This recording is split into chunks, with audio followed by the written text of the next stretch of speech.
Seguramente ya sepas toda la historia entre el año 20 y 29, una época marcada por las revueltas en Europa y el norte de África, cambios dinásticos en China y avances territoriales en Roma. Fue un momento significativo para la religión y la literatura, y todo esto en un mundo que contaba con aproximadamente 246 millones de habitantes. Pero aquí te contamos lo que pasó mientras todos escribían la historia que ya conoces.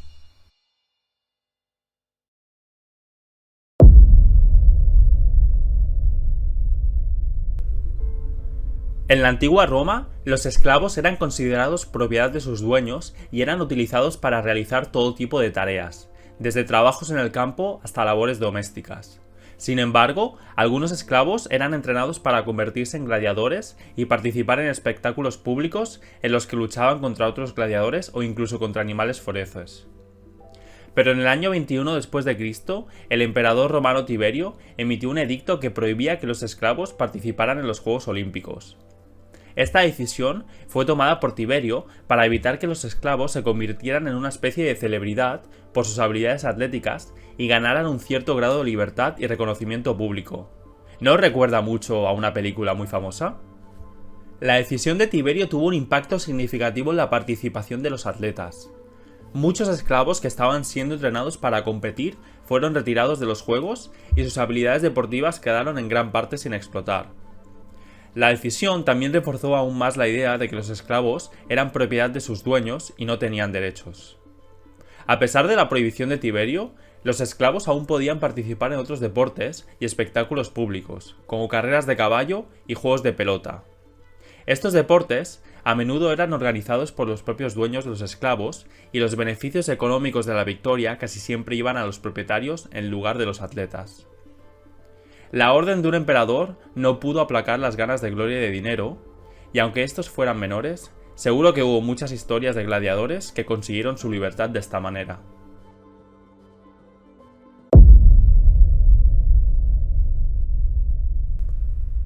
Los Kushan era un pueblo de origen indoeuropeo que migró desde las estepas de Asia Central hacia el norte de la India. Eran guerreros feroces y cazadores hábiles, pero también eran comerciantes muy astutos y sabían cómo hacer negocios. Con el tiempo, los Kushan empezaron a establecerse en las ciudades que encontraban en su camino. Aprendieron a cultivar la tierra, a criar animales y a comerciar con sus vecinos. Poco a poco, fueron formando pequeños reinos que se unirían más tarde en un gran imperio que iba desde el norte de la India hasta Asia Central e incluso llegaba hasta el oeste de China. La religión dominante en el imperio era el budismo, aunque también practicaban el hinduismo y el zoroastrismo. La cultura Kushan era muy diversa y estaba influenciada por la india, la persa y la grecorromana. La economía en el imperio se basaba en la agricultura, la ganadería y el comercio. Controlaban importantes rutas comerciales como la ruta de la seda y puertos marítimos que les permitían comerciar gran variedad de productos con potencias de la época como Roma y China. También acuñaron monedas con su imagen y su genealogía, lo que indica el grado de poder y legitimidad que se atribuían. A pesar de su gran poder y riqueza, el imperio Kushan no duró mucho más. Con el tiempo, las invasiones extranjeras, las rebeliones internas y las disputas por el poder debilitaron al imperio. En el siglo III de nuestra era, el imperio Kushan se desintegró y dio paso a nuevos reinos y dinastías en la región.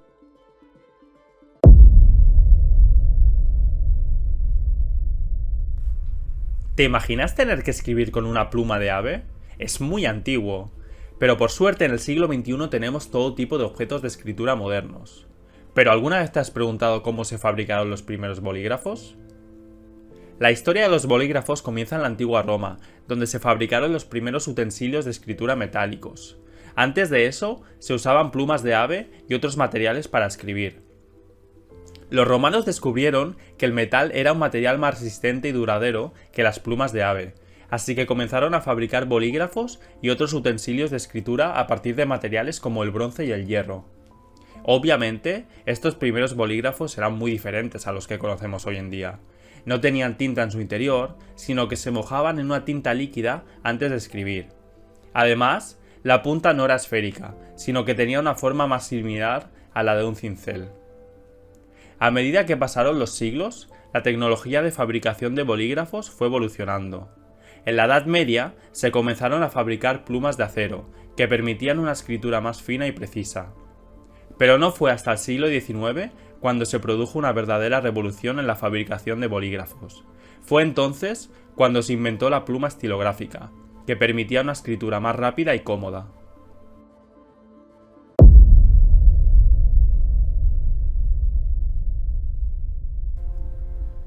Librada entre junio y julio del 23 después de Cristo, la batalla de Kunyang enfrentó a la rebelión de Lulin y la dinastía Qin. Liu Qiu, futuro emperador llamado Wang Wu, lideraba a Lulin. La victoria de Lulin condujo a la caída de Qin, estableciendo la nueva dinastía Han.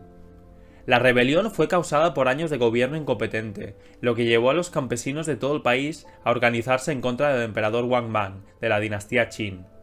Los líderes de la rebelión de Lulin apoyaron a Liu Qiu, líder de la dinastía Han, para convertirse en el emperador.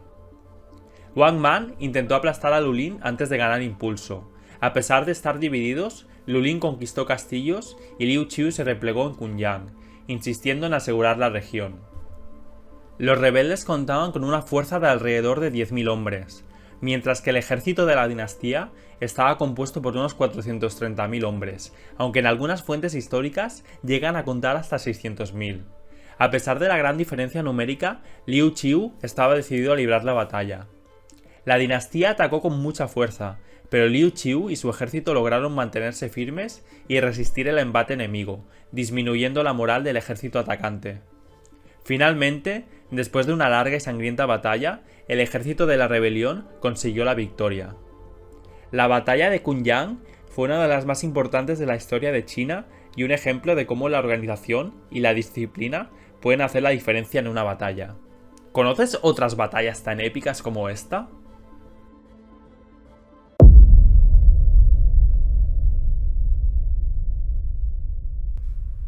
Los frisones, una tribu germánica que habitaba los territorios que ahora conocemos como los Países Bajos, vivieron una historia de resistencia y negociación en la antigüedad. En el año 28, un evento crítico tuvo lugar en las orillas del río Rin, que marcó un hito en su historia y en la del Imperio Romano. En lugar de enfrentarse a la inminente invasión, los frisones eligieron un camino de diplomacia y negociación. La perspicacia de sus líderes les llevó a la mesa de negociaciones con el imperio más poderoso de su tiempo. El tratado que negociaron estableció una relación de paz y comercio con Roma, evitando el conflicto armado y la posible subyugación bajo el yugo romano. Este tratado también permitió a los frisones mantener su independencia y cultura, a la vez que se beneficiaban del comercio con el vasto imperio. Este acto de diplomacia, en lugar de la guerra, fue un hito en la historia de la tribu frisona y una lección de la antigüedad que todavía resuena hoy en día. Queda claro que los frisones demostraron que la paz y la colaboración pueden prevalecer incluso en tiempos de inminente conflicto, y todo esto fue hace casi 2000 años.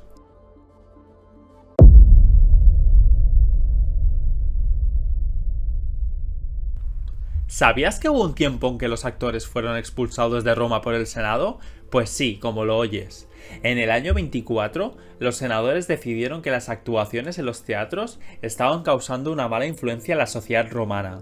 Los romanos amaban el teatro, pero el Senado temía que la inmoralidad representada en algunas obras pudiera corromper a sus ciudadanos. Entonces, el Senado tomó una decisión drástica: expulsar a todos los actores de la ciudad.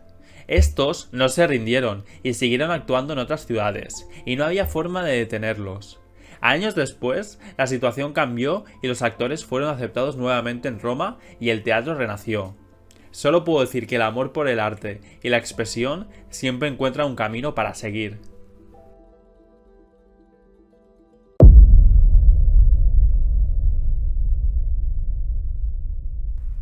Seguimos en los teatros y en Roma, pero con una historia trágica: el derrumbe del anfiteatro de Fidenas en el año 27.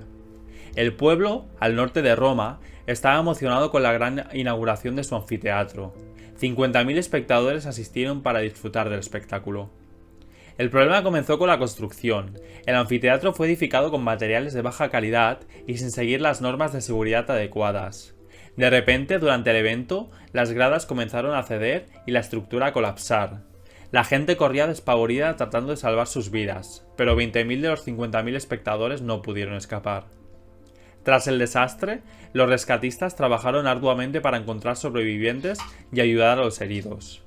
Esta tragedia sirvió como una lección importante para Roma sobre la importancia de la seguridad de la construcción y construir mejores estructuras a partir de esa fecha.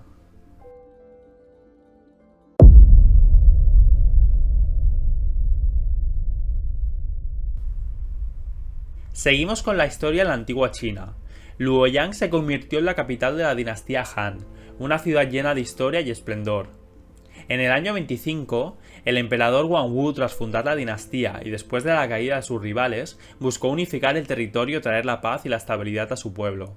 Su reinado marcó el comienzo de una nueva era en la historia china. El emperador eligió la ciudad de Luoyang como la nueva capital por su ubicación estratégica. Situada en el centro de China, Luoyang permitía controlar mejor el vasto territorio chino y garantizar una comunicación fluida entre las diferentes regiones del imperio. Esta decisión fue clave para el éxito de la dinastía. La transformación de Luoyang en la capital fue un proceso increíble. Rápidamente, la ciudad se convirtió en una metrópolis vibrante, llena de palacios, templos y jardines espectaculares. Los arquitectos y artistas de la época trabajaron arduamente para crear un entorno majestuoso digno de la nueva dinastía. Los habitantes de Luoyang disfrutaban de una vida próspera y la ciudad se convirtió en un importante centro de intercambio de ideas y bienes, atrayendo a comerciantes intelectuales y artistas de todo el imperio. La vida en la capital debía ser emocionante. Durante la dinastía Han, el confucianismo se convirtió en la filosofía oficial y las escuelas confucianas florecieron. Este sistema de pensamiento influyó en la educación, la política y la cultura de la época y dejó un legado duradero en la historia de China. A lo largo del tiempo, Luoyang ha sido testigo de momentos históricos y cambios culturales que aún podemos apreciar hoy en día.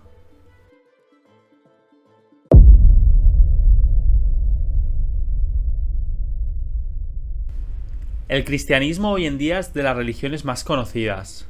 ¿Pero conoces sus humildes comienzos? Retrocedamos al año 27, cuando el cristianismo comenzó como una pequeña secta judía en Jerusalén. En ese entonces, nadie podría haber imaginado que este grupo de personas influiría en el mundo de tal manera. Todo comenzó con un carismático líder llamado Jesús de Nazaret, quien no temía romper las reglas para difundir su mensaje. Este hombre tenía ideas revolucionarias, lo que atrajo a la atención de muchas personas. Sus enseñanzas atrajeron a un grupo de seguidores que más tarde serían conocidos como los apóstoles. Este grupo diverso de hombres y mujeres se dedicó a difundir las palabras de Jesús, compartiendo su sabiduría y compasión con los demás. Y vaya que fueron persistentes. A pesar de la persecución y los desafíos, el cristianismo continuó creciendo. A medida que la fe se extendía, más y más personas se unían a la causa, incluso enfrentando adversidades y riesgos personales.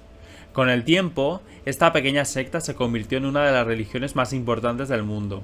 De hecho, hoy en día el cristianismo cuenta con miles de millones de seguidores y su influencia se extiende por todos los rincones del planeta. ¿Cómo crees que sucedería este hecho hoy en día? ¿Quién sabe? Tal vez la próxima vez que escuchemos sobre un grupo de personas con ideas revolucionarias, ¿nos detendremos a escuchar y aprender de ellos? ¿O quizá ignorarlos?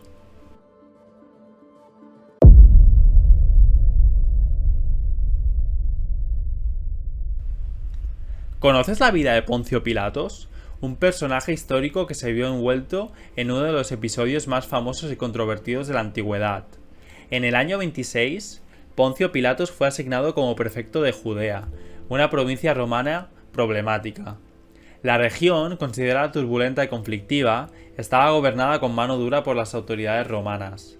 Pilatos, un político romano ambicioso, llegó a Judea con la esperanza de mantener la paz y el orden en la provincia. Tenía la tarea de asegurar la estabilidad en la región y supervisar